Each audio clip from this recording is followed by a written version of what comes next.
Or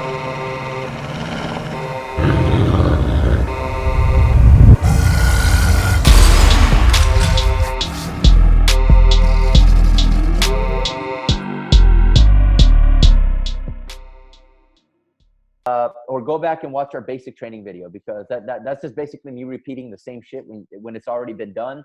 So here we're just going to focus on applying all those principles. Go back to our basic training YouTube video if you need that, or if you're in our Discord, I cover it in so much more detail in our high quality setup section. It's literally every step has a reason for being there. It's not there just because we think it sounds cute. It looks cool. Everything serves a purpose and its function. And there are 9 steps that we generally look for, but nothing in the world of trading is perfect. You can't expect it to be perfect. You just got to roll with the punches. The more things that you can identify, the better. So if we expect some upside for the euro, we know we already have a bias. We know how we want to play for the week. But that doesn't mean that we can't look for that short opportunity that we just took and where we're likely to exit. So I'm not even sure if my targets are going to be made, but if we can see it take out this low, I'll break even, and I'll probably just exit the position in general. But let's go ahead and break down how we're going to make money from the Euro USD. So based off the daily time frame, we already had a macro view. We expect some upside. It's literally hovering around a solid round number. We already explained why round numbers are significant. We have major levels and minor levels. The major levels are the solid round numbers. The minor levels are usually at the midpoints or the 50s. So the first and foremost, what is the first thing that we do?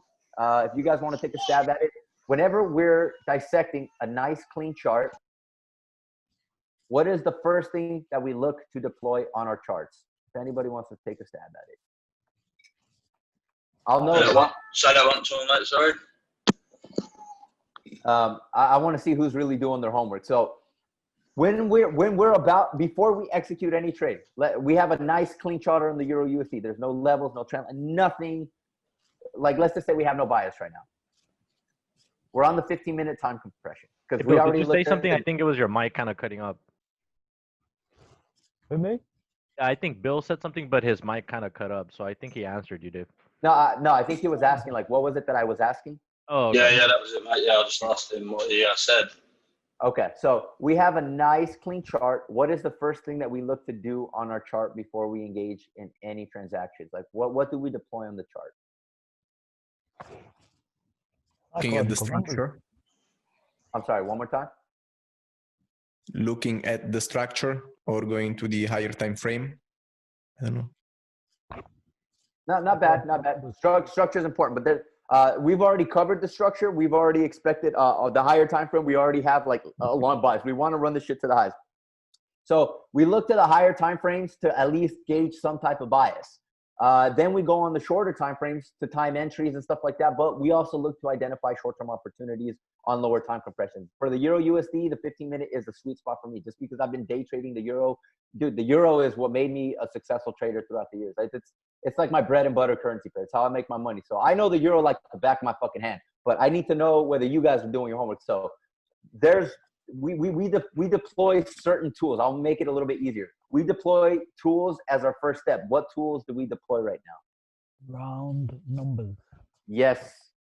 Cameron, you answered that, right? That's the 4th time I'm answering, you know. Yes, man. Yes. So, you were already answering that? Yeah, 4 times already. I didn't even hear you, man. I know. Okay, so the first thing that we look to deploy are horizontal levels, and they're at the solid round numbers. So let's go ahead and look at where we have any nearby round numbers. I see one at the 118. We like to have these a nice, and make sure you're getting your coordinates right too, man. Be precise with this. This is how you make or lose money. So type in those coordinates nice and clean. Our solid round numbers are always done with these nice solid black lines. Yeah. You can color code this shit, whatever's aesthetically pleasing to you. I just like to keep things pretty much simple. So then we have one at the 119.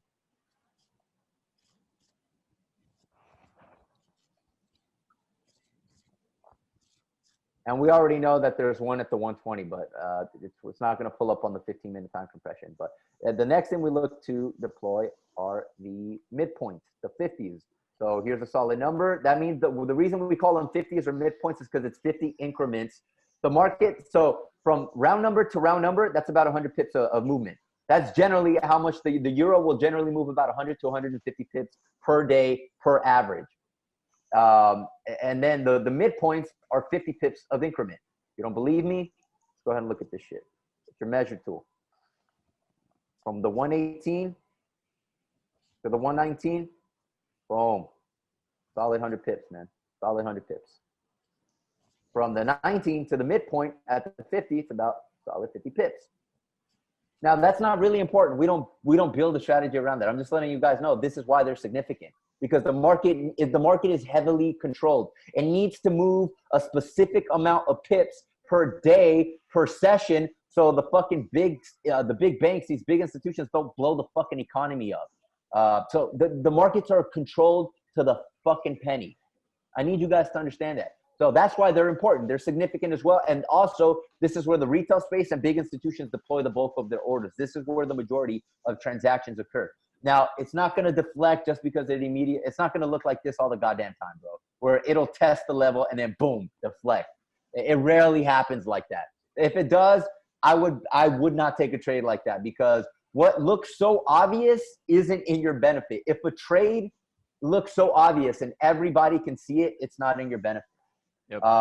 Yeah, we wait until we have done our order flow analysis and we know where traders got cleaned out. We know where their moves are being predictable, where they're placing their orders, where they're transacting, and where they're getting manipulated in their trades. Once we've accounted for all of that, and the trade just makes sense to us, then we execute the trade. So, anyways, we got one at the midpoint, the 1950. Hey, Lorenzo, did that kind of make sense why the key levels are important? Yeah, definitely. Yes. Yeah, sure. So the bulk amount of orders are around those whole numbers, because remember, they have to cover a certain amount of costs because they're trading big amounts of money. So right when they enter, they're down a lot of money because of the spread. So when they push price to these levels, they know the bulk amount of orders are sitting at these levels. And it just makes sense because they also happen to be psychological levels where people take profits, put stop losses, et cetera, et cetera. Yeah, makes sense. Yeah, thanks. Yeah. Yep. Cool. Just want to make sure. So make sure you just ask any questions. Take advantage of us. If you're here first time, just let us know. Yeah, absolutely. We'll do that. Yeah. Thank you. Cool. All righty, there we go. So we've deployed it all of the relevant major and minor levels. Okay, they're at the 50s, the solid round numbers. Boom, that's all been accounted for. What's the next tool that we like to deploy? Retail traders love it, man. It starts with the T, ends with an L, or the next word ends with an L. Trend line. Trend lines. Simple shit, bro. We don't use trend lines to guide our decision making. We just like to have it on our charts to see where retail traders are making decisions. So let's see if we can identify a nice trend. We actually did identify this earlier in the week. We actually took one of these trades too, man. That shit was, oh my God, that was a badass $1. Yes, we did, sir. Yes, we did. Okay, so some of you guys might ask, like, oh, well, how do you properly deploy? There is no fucking proper way to do it, man. Some of you guys might want to get the bodies of the candles, the wicks, whatever makes you happy, and go to sleep at night. I just like getting the wicks, man. I like to get those nice extreme points, and I like to get as many contact points as I can get. So to me, there you go. I like to have my anchor point right here. You might, hell, man, if it makes you sleep better, you could even fucking have it down there. I don't know. But to me, I just like to I like to encapsulate as much shit as I can possibly get it. There's no right or wrong way to do this, man. I'm telling you, trading is so dynamic. You just got to roll with the punches. But trading is not a perfect science, and it's not a perfect art. But it is a science, and it is an art form. So that's just what I want you guys to understand. Just, roll with the punches. Be dynamic with it.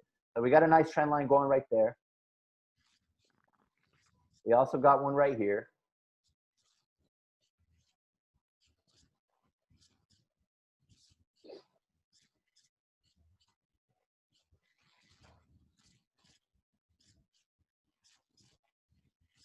All right, that's it, man. You don't need any more than that. So we know that the euro is in an uptrend. Also, this is our macro setup. What the fuck? What is this, guys? Hold on. Okay, what's the last tool that we deploy? It starts with the Z. We start to identify what? zones, brilliant. So first step on a clean chart, round major levels, round numbers, minor levels, midpoints, trend lines, and then your fucking zones. These things help you build a picture.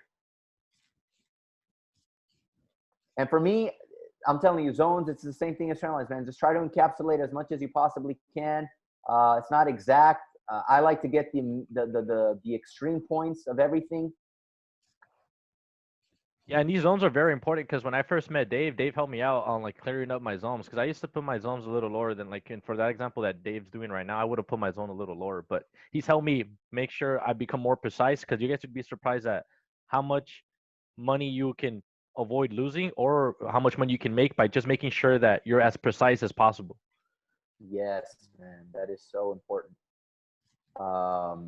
So just trying to be as precise as possible is going to make all the fucking difference in your performance. Yeah. There is also. All right, that's good enough for us. And then, so what is this, guys? What do we call this? Range. It's a range, but we have a specific word for it. It starts with Accumulation. Beautiful, beautiful.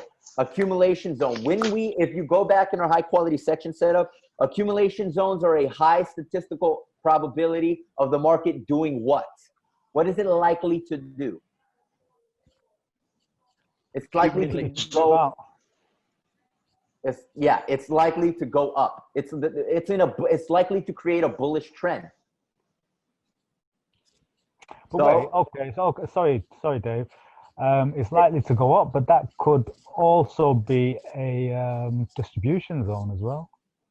It could be. Yeah, it could be. But based off the context of where we're taking this and how it broke out of that range and pulled back, and it's still moving forward, yeah, that's a solid indication, man, that we're likely to see more upside for the euro. Just based off how many times we backtested this, how many times we've taken the setup. Hell, we took this setup right here, and look what happened. The money that we made as a result of that. So sorry, Dave. Let me just stop you there. So, if I'm looking at this without your purple zones on there, and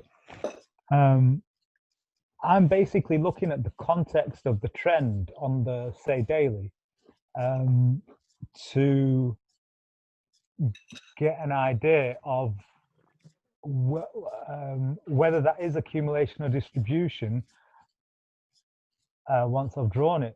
Does that make sense? I mean, I could easily, so what I'm trying to say is I could easily say that's distribution, not accumulation, but that's on the basis of the chart. So if I went back into or open my view into the daily, I'd see that that's trending up.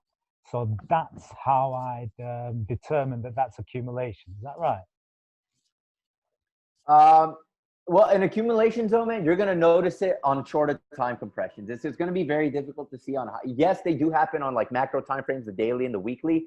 But we've already assessed that the euro is obviously in a bullish trend, bro. You could fucking see that on the daily. Like if we go on the daily on the euro, give me a second. Euro USD. I got to do it on a different section so it doesn't fucking erase our tools. So are you sort of using the Wyckoff method as well? Is it similar to that, isn't it? Yeah. Wyckoff, yeah. Springs and up thrust sort of thing. All that stuff, yeah, man. That's very, very important. So there you go. So we, based off this, dude, look, even just this. Look at this. Oh, give me a second. I guess you could assess that as a break of structure because why didn't it just continue going down? Why didn't it do something like this? Right? It already breached the fucking lows. Why didn't it continue to tank? The market breached this high, break of structure, massive impulse move. Now we're starting to get that confirmed rate. We're starting to get the next major step in our process. You start to see that? Yeah. Yeah, so it cleaned out these highs, probably going to clean out this highs, but the day isn't over, so we might get a little bit of sell-off. Or if this candle closes with signs of weakness, and the next candlestick opens up around 5 p.m. my time, we might your monthly candle, by the way. It's a new monthly candle. Yeah, tomorrow's the first. So we'll probably get that where we exit our position hopefully by today, and then we may get it come back to us tomorrow or Yeah. tonight. So Cameron, just based off looking at the daily structure, we already know we want to fucking long the euro. Like once you get this break of structure, maybe this is the accumulation zone. If I go back on shorter time frames, we're talking about the accumulation zone right here. Because what do accumulation zones generally look like? The market will sell off. And then it will start to create this inefficiency in price. Like it's really just not breaching the lows. Liquidity builds up. Buyers are stepping in. Fake out. Boom. Pull back.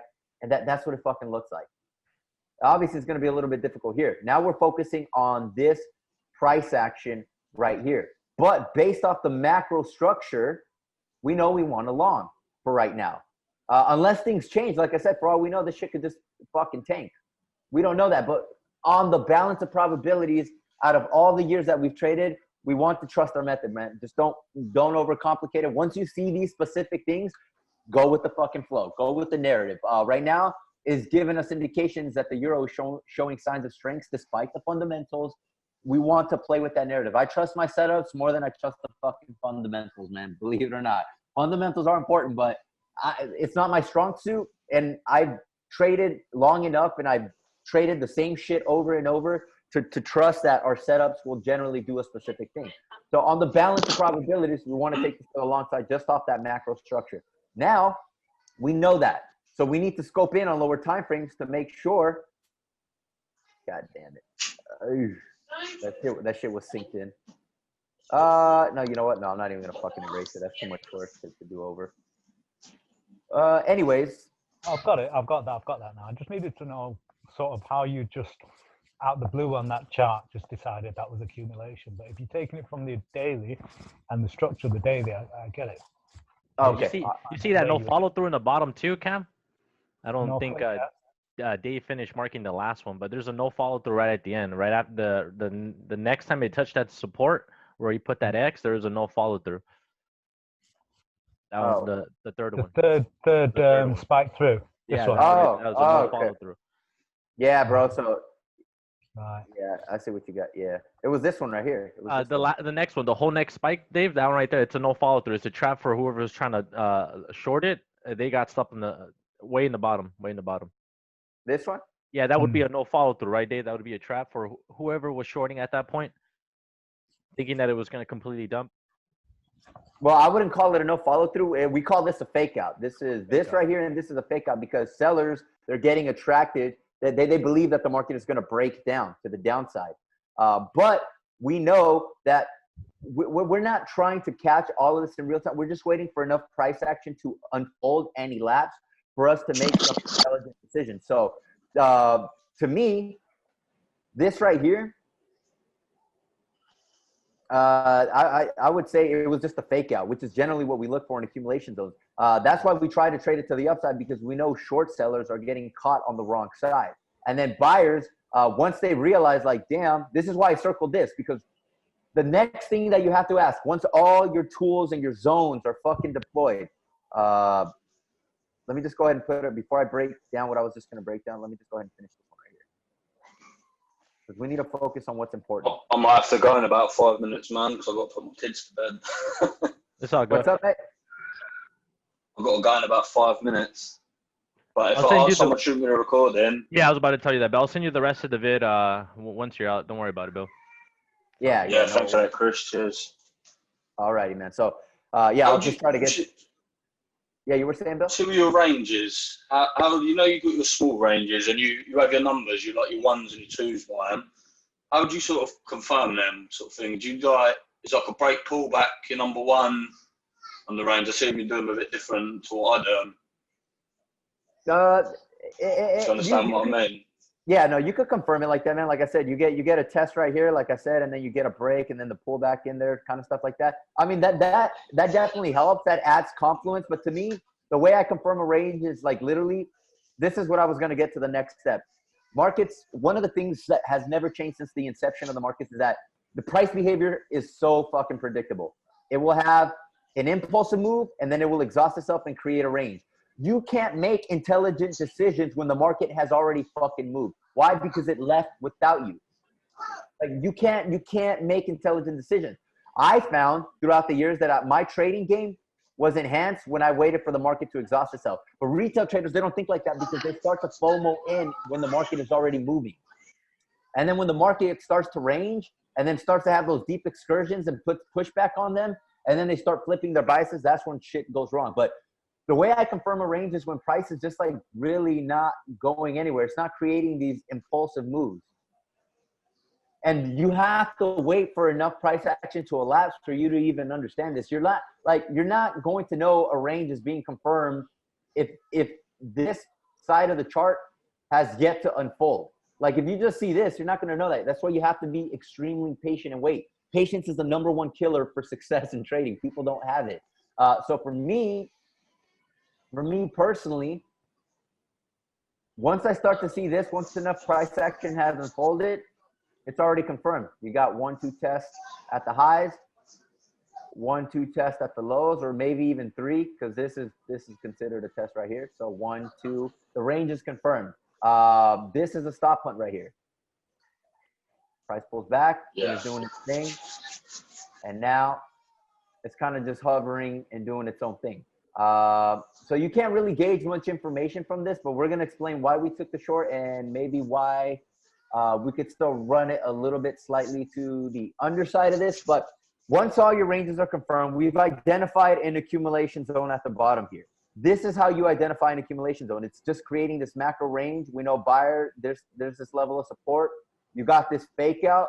Hell, the euro even flushed out again. It came out and took out these lows. So now we know that this is a major reference point. This is an anchor point. This low, we know buyers are still profitable from taking that trade. No matter what price is doing, somebody's always making and losing money as a result of that. We know there was, prior when this move happened, there was liquidity up here, but sellers got cleaned out. The next thing you have, the next important step that you have to engage in your analysis, order flow analysis, is asking yourself, where the fuck is the money? Where's the liquidity? Well, we just identified there's some right here. Buyers are still in profit. Why? Because this level has not been invalidated. So buyers are still profitable here. Sellers were also profitable over here up until this shit happened. So to me, now things are starting to look interesting. We also know that liquidity is sitting at this high. It has yet to be invalidated. We haven't gotten that massive breach, but we got a breach here. So this is good enough for me to take, want to take a very short-term trade opportunity. And why we still believe that the euro might have some upside though. The problem with traders is that they try to stick with one narrative, with one bias. Like we already assessed that we want to go long, but if they see short-term opportunities, they don't know how to play it because they can't make those quick decisions on the fly. So yeah, we want to long the euro, but I'm looking at a short. Even if I'm wrong, it was a good trade. Why is it a good trade? Well, it's at a minor level. It's at a 50. We got that breach of the 50. Sellers were still profitable here. There were stop orders here because that level was not invalidated. They were still in the money. Maybe some of them obviously took profit here and there, but maybe macro traders have fundamental reasons to want to continue to hold the trade. Who knows, man? But we know that there's liquidity here because this prior structure point has yet to be invalidated. It's at a 50. It was invalidated. Let's keep going through the order flow. Where are traders still profitable? Buyers are still profitable here. Swings. Buyers, weighing points, bro. Liquidity is building up around these fucking swing points. So now we have an idea of where the fuck we could target this trade. So if we entered short here, our stop loss is, my stop loss is like at least 25 pips away from this. It's my stop, I placed it at the 19,850 just to give it some breathing room because for all I know, this could breach that high and then tank. And I still want to be in the trade in the event that happens. This is a good trade, man. So we're starting to continue to filter shit out. We're adding, we're starting to build a narrative for ourselves. So while buyers are stepping in here, when they stepped in here, they're holding profitable trades. So we know that if the market is going to seek out liquidity, we know where to target. We want the shit to breach that. And there's a high probability that it'll take out these lows and then maybe spring up tomorrow morning or London session. So based off that, we're already short. This is a high quality short. Even if we're wrong, it's a high quality short. And plus, you can make the argument that this right here, this little prior price action, was a fucking trap. It reacted off a minor level. It's still a significant level, but it's a minor level. And then we got that breach. Do you guys see that shit? Retracement traders, breakout traders got in here. They took that bounce. There's liquidity in there. And now they're starting to get some pressure, bro. Because if this was a full-on breakout, this shit would have moved, bro. It would have went straight to the moon. But you guys see that inefficiency? It's just starting to fizzle out. That's another clue. You guys yeah, man. Trading is all about playing Sherlock Holmes. It's all about playing detective mode. The more variables that you're accounting for, the more you're starting to make a narrative for yourself and start to filter out all this shit, then you'll start to take high-quality trades. So we know we want a long because we've identified an accumulation zone. This is indicative of some upside. It could be maybe midweek, towards the end of the week. Maybe by the end of the week, we might get this shit tanked. Who knows, man? But right now, you don't need to account for that. Don't stress yourself out. Right now, we know we want a long based off this major accumulation zone. Now, we had that impulsive move. We have that range. We know where traders are still profitable. So the reason this short is a good trade is because it's at a level. It's at a shit, man. There we go. Let me slow down a little bit. Yeah, my internet has been so shitty lately, guys. So I apologize for all the. I better go, man. Anyway, thanks for this. I'll speak to you soon. Yeah, man. Take care, brother. Thanks so much. Okay, bro. See you later. Yeah, take care. All right, brother. We'll talk to you soon. Yeah, sweet, mate. See you later. See you later, Chris. All right. So let me see who we still got in here. Yeah. So And they won't report your car for being one payment past due. So if you need 2 weeks, that'll be try to do it before your 30 days past due, which means before the 14th. If you can't, then they'll put you in collections. Hey, yo, Chris. They won't put your. Yeah. He's you good. He's handling something. What was Sorry about that, guys. No, don't sweat, bro. Take care of your thing. Where we at? So, Lorenzo, Cameron, you guys on the same page? So do you have any questions so far before I begin? No, I think so far it's so good. So far, all good. Yeah, very good. Thank you. Perfect. What I was going to say there, I don't usually like saying stuff that I'm doing because it usually smacks me in the face. But I'm going to tell you this because I've what do you call it? Epiphany. Well, maybe this is an epiphany, yeah, but I don't know. So what I've started doing, I found the character map because you can't put dollar signs on this thing. And I saw you using dollar signs on your chart. So I thought, let me have a go. Found the character map, got a dollar sign, and I started putting dollar signs where I think the money is. So in what you've just said there is that price always looks for the money. Always hunts the money, baby. So what I've just realized is if I can determine where the money is, which is quite easy from swing points, and obviously most of that money disappears when the other side of a range is kind of hit. Then price will be drawn towards where the next money is. So what I've realized, if I just put dollar signs where I think the money is, it's a lot easier to read price the way you've just explained it. Because that's all it is. That's all. Yeah, and what I found is I used to use zones, little boxes, and then they'll disappear. And before you know it, that thought that you had where the money was has disappeared as well. But I can see you using these dollar signs and leaving it where the money is. And I've turned where price has found the money, I've turned them red, and I've got the other dollar signs green. Just shows a story of where price is going. For me, in a better way than I'm not saying your way is not. I'm not absorbing it. I am, but I think for me to read it better and to understand it, doing it with these dollar signs, it's actually working out really, really well. And I'm starting to be able to read that. You know what this price is? All it's doing is hunting the money. So when you've got the dollar signs to look for as targets, you pretty much know where the fuck price is going, don't you? You know, you have a very good idea where it's going. Yeah, I don't know why people think that I have like a third eye or something. It's just this shit is easy, man. It's not that well. I don't want to sound arrogant and say it. It's because I've been doing it for years, so maybe it's just like it feels easier now. Because when you become a professional at your craft, it should get easier over time, man. Like, why was Kobe Bryant the best fucking basketball player in the NBA? Because he kept sharpening his. But this was a man that would take a couple shots before every fucking. He would do a pre-workout before the actual game because this man was on his shit, man. So same thing with trading. You have to refine your process. The process we do specific things, and mind you, nothing is static in this business. You have to be dynamic, not only with your levels, with your order flow analysis. Because I just told you. So when we go back here, we just go back. We know that there was liquidity here. It got cleaned out. Then now there's new money here. There's no more money over here. You have to reallocate stuff. You have to like be dynamic with the order flow. So now we know that there was money here, but you would have not known that this was going to get cleaned out. You would have not known that up until it fucking happened. And we were able to catch that. So based off the prior analysis that we did.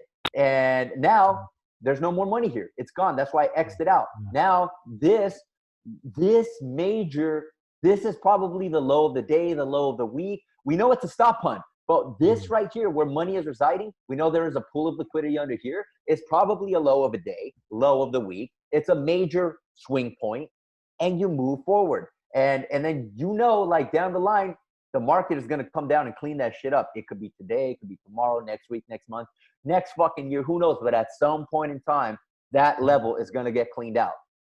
As you can see, time and time again, the market is constantly hunting where the liquidity is, the money. And if you just want to enhance your edge, man, if I could just give one person a piece of advice, before you execute a trade, just figure out where the fucking money's sitting at. Figure out who's profitable, who was cleaned out, and where there's fresh liquidity. Like we just described. The reason we're taking this short is because we knew that sellers were still profitable here. This level was not invalid. You see that there was this high here? Yeah. It didn't get cleaned out. Yeah. It was just staying around that level. It's also at a minor level. It's significant to us.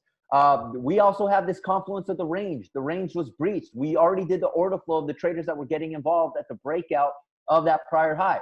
It was breakout traders. They have the bias to long, but yet it's at a major level. We know where there's liquidity. Buyers are still profitable when they took that little retracement. Also, there's liquidity here because this level was not invalidated. There is a pool of liquidity at this part of price action. At this point in the chart, at this point in time, there's a fuck ton of liquidity. And guess what retail traders do? They trail their stop orders. So when they trail their stop orders to lock in gains, there is a cluster of more liquidity. That is what I refer to as a pool of liquidity, because if you're in the money and price is moving in your favor, you're going to trail your stop orders. That's why your broker gives you the option to trail your stops. And the algorithms, they know this. That is why you're constantly seeing these major deep excursions around these levels. So let me just go ahead and clean this up, because now it's starting to get ridiculous. Give me 1 second, guys. Just real quick. 119. I'm not going to go through the whole deploying of levels and stuff like that. We're just for the sake of having this nice and clean, and then at the 50. Okay. So there we go. That everything that we just did right now was order flow analysis. So we've identified a short-term opportunity, but we know we want a long. But if we can make money very intraday on the downside, why the fuck wouldn't you do that? Why wouldn't you do that? So, and even if we are wrong on this trade, it's a good trade. I am proud of the short. If I take a loss on this, I'm not going to cry about it, because it's a good trade. We know why we're taking the short. So now that we know why we're taking the short,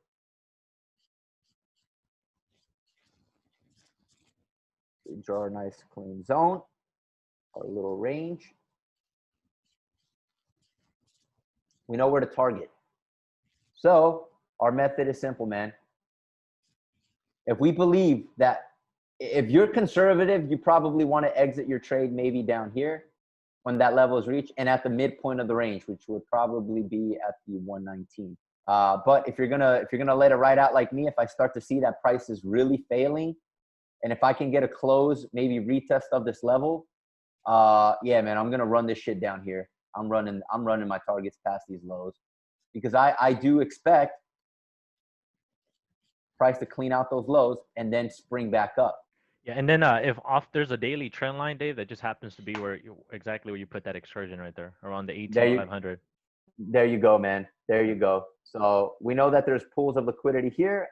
You would want to exit your first target at the midpoint and then at the low of the range. That's it. Keep the shit simple, man. If you want, mind you, we're just equipping you with the skill sets that you need. If you want to adapt it to your own way of doing things, you can do that. But our method is simple. Once we enter the trade, we try to get it back inside the range based off our bias. In this case, we're trying to take a short on it. We want to take it to the midpoint, so you lock in your first profit. You break even, so you secure your fucking gains, and then you take it at the low of the range. If you want to be ballsy like me, then you would kind of just, after your first target is made at the midpoint, I would break even and I would see how far I could run it. Because since I'm a full-time trader, I have the time to look at fucking charts every minute if I wanted to. I just don't, because it's not important. Like, mind you, if this is the 15-minute chart, you know how many hours this would fucking take to elapse. And maybe this setup might present itself in London Open. Just maybe. That's just a wild fucking guess. That's a speculative guess. But out of the years that I've been trading the euro, man, and the years that I've been trading, it's just things just become second nature, and you already know what to anticipate and what to expect. So based off that, if price is not showing any signs of strength right now, that's another thing. Look at the volatility. It's contracting. So maybe the move is just going to fizzle out. It's going to fizzle out. And that's pretty much it. So we know where we want to target on the short side, but generally we want a long. If we can get something like this, we want a long. And also, it's at the 850 right there. So maybe, just maybe, it could breach that 850 and then move up. You have to account for so many scenarios. Anything could fucking happen.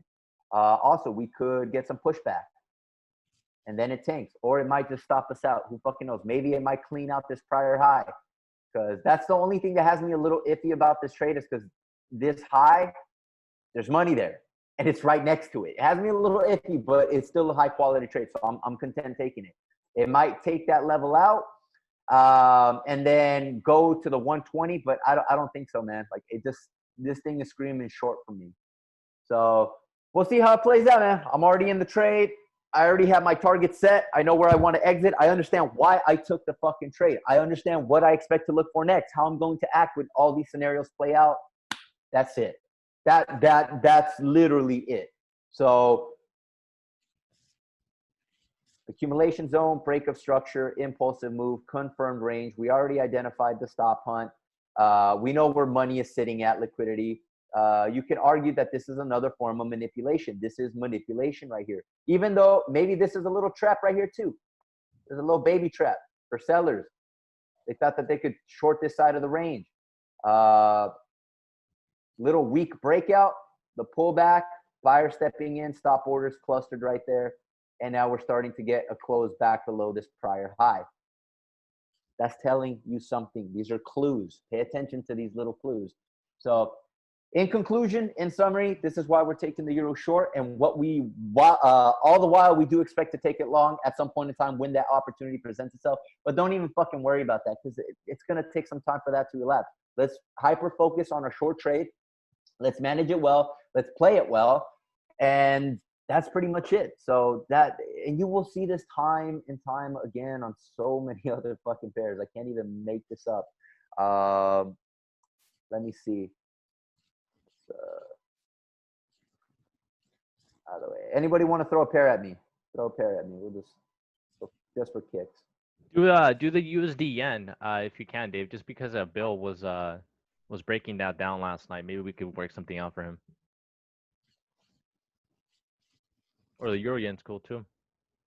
You said USD yen? Yeah, but I'm sure it's moving exactly how the. USD. My bad, bro. I thought it's all good. The euro for some reason me too. I love the euro so much, brother. That's all. Yeah. Oh god. The reason I love yeah, fuck the dollar. The reason I like the euro cross pairs, guys, is because they just offer consistent volatility. You know, I love the volatility. So, anyways, I fucking hate this pair, but we're gonna break it down anyways. Oh damn, this looks so fucking good, bro. To be honest, even though I hate it. Oh, sorry guys, get that out the way. 106. First thing we do, deploy your round numbers, guys. Anything that's relevant. Same shit, rinse and repeat. This should be routine already. The 106, where's the midpoint? 106, 500. You dash that something else. This is a minor level.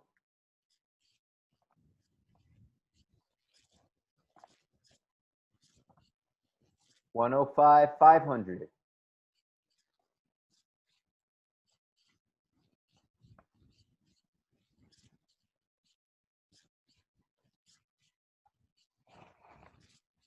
And then 105. That's it. You don't need to mark up all these fucking levels, man. Just mark up where price is currently trading at. It just so your charts look clean. You can make some logical decisions. You're not wasting time. You're being effective and efficient with everything that you do. So let's go ahead and dissect this. Next thing, let's see if we could identify any obvious trend lines.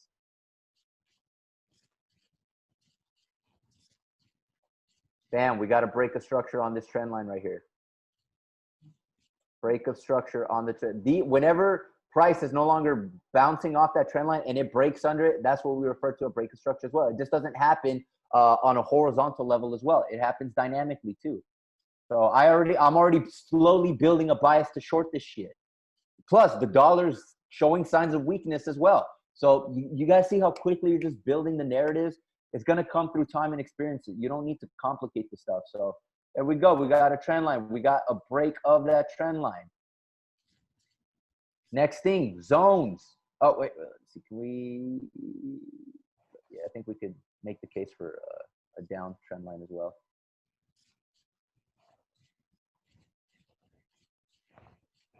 There you go. Not that that one really fucking matters all that much. But anyways, next thing, zones. Let's deploy our zones. Looks like a nice, good level.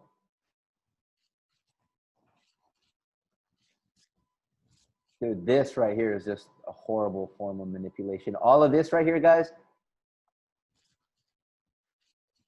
Give me a second. All of this shit is fucking manipulation at its finest.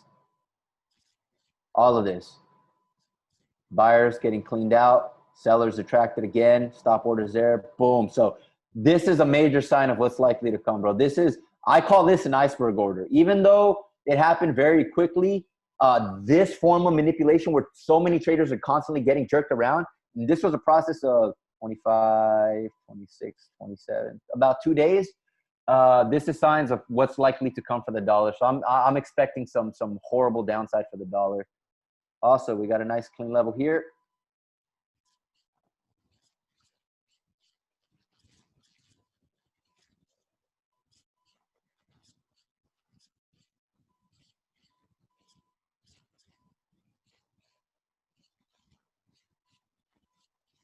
And a nice little baby level here. Alrighty, last step before we execute a trade, the most important step. Where's the money, man? Where's the fucking money? So we know sellers took this short here. We know buyers took a long here out of that break. Buyers were fucked when this happened. Sellers were in profit. Their stop orders up here. They were fucked too. They were cleaned out. Bam, major impulsive move. Break of structure. Where did this shit happen? At the 106, 500. Now we want a short. We also got a break of structure of this dynamic trend line. We got that impulsive move. What are we waiting for now? That confirmed range. Well, we have a little minor range right here. It's confirmed, at least at resistance. We got a range at the lows. Buyers are still fucking profitable from here. Why? Because these lows have not been invalidated. You guys see this shit? Money. There is a pool of money down here. Now we know where to target. Now we know if this is going to move to the downside, where it's likely to fucking move. So right now, sellers are still in profit here. I don't trust this short yet. I think what we should wait for is a breach of that short. Boom. And then take that shit to the downside. You will take smaller time frames kind of indicate a supply zone around there, Dave. If you look like the 15-minute, you could see like a supply zone.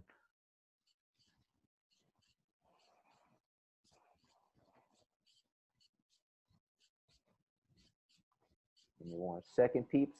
Now we're going to clean up this mess. So we know we want to short the dollar for sure. Like, the best trades, guys, are the ones where you just know how to take this shit. They scream at you.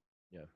They scream at you. So you need the best trades are the ones where you're not struggling. Like, you guys, we applied our principles in real fucking time, and we figured out how to make money from this pair. That is the level of skill that you need, and that is the level of skill that you will get to over time through time and experience. And it's the same amount of fucking work for all the pairs, man. The same amount of pairs. So break of structure on the 15-minute, impulsive move, supply zone. Chris was saying, yep, supply right here, right, man? Yes, sir.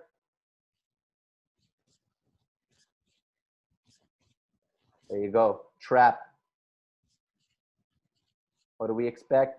Boom, boom, boom. Take this bitch to the short side. It just makes sense with our UUSD as well, because if we're here indicating that we're going to get some dollar strength on the very short term, it's exactly what we're expecting in the UUSD as well. It makes sense that it would sell off for a little bit as well. There you go, man. So here you guys go. You also have this little tiny confirm range right here. The price broke out of that range. I still think that we might get a little bit of dollar strength just to yeah, man. You also have a little supply zone right here too. Yep. Also 106,500. Hell, man, for fuck's sake, for all we know, if it's at the 106 right now, it's already. Yeah, and remember, Captain has actually noticed something very interesting as well. He's noticed it where price will come back and give buyers a chance to break even if they weren't trading with stops, like what he calls zeroing out. It usually will come back to that break of structure. That's at least what we've noticed lately too. So that narrative makes so much sense too. Yep. Especially how trends are right now. We've been noticing that so much. Yeah. There you have it, guys. Literally clean chart. We broke this shit down in front of you, real time, not cherry pick. This major low was invalidated. Major high was invalidated. New reference point. New reference point. Now we know where to target. At some point in time, the market will come back, clean that shit out. Some point in time, the market will come back and clean this shit out. You have to extend your ranges. You have to be dynamic. Do you guys have any questions so far on what we just talked about? Sorry, Dave, do you also look at imbalance of price? Yeah, I mean, basically every time that you're getting the stop hunts, man, that's all imbalances. Like these ranges, when they form, you can call them equilibrium points, imbalances, inefficiencies. It's all the same shit. But yeah, these imbalances, when you're in the range, you don't want to be taking trades when these imbalances are occurring because it's just a lot of chop. That's why we wait for those breaches of those extreme points, because what is the rule of any market? If you want to buy something, you want to buy it low so you can sell it fucking high. If you want to sell something, you want to sell it high so you can buy your position down low. But the problem with the retail traders is that they are not getting in at these points, these accurate points where price is given, when the market is giving them that opportunity to buy low and sell high. And because they're too honed in on real-time price action, this right here, this looks like an enticing short for me. But guess what? I'm not going to take it because it's so fucking obvious. It's so fucking obvious. If it's so obvious, it's not in your benefit. So yeah, if what is obvious, probably retail traders are doing that. And for me, when I see something like that and it's stimulating me to want to go short, I take a step back, I take a deep breath and ask myself, is this a good time to enter short? No, because even if I enter right here, for example, I enter right here, I have my stop order there, and say the move does follow through, to me, I'm not going to get a good risk to reward profile, man. I'm not going to get a good risk to reward profile. So I might as well let the trade go, even if it does go in my favor. Let's say I tighten that stop loss up. I take first target at the midpoint, not even a 1-to-1. Not even a 1-to-1. What the fuck is that? And then if you take it at the low, sure, you might get a 1-to-2, But guys like Cris and me, we're not looking for one-to-ones. We're not looking for one-to-twos. We're looking for way more than that. And we get way more than that. As opposed to, let's just say, we wait for a deeper excursion out there.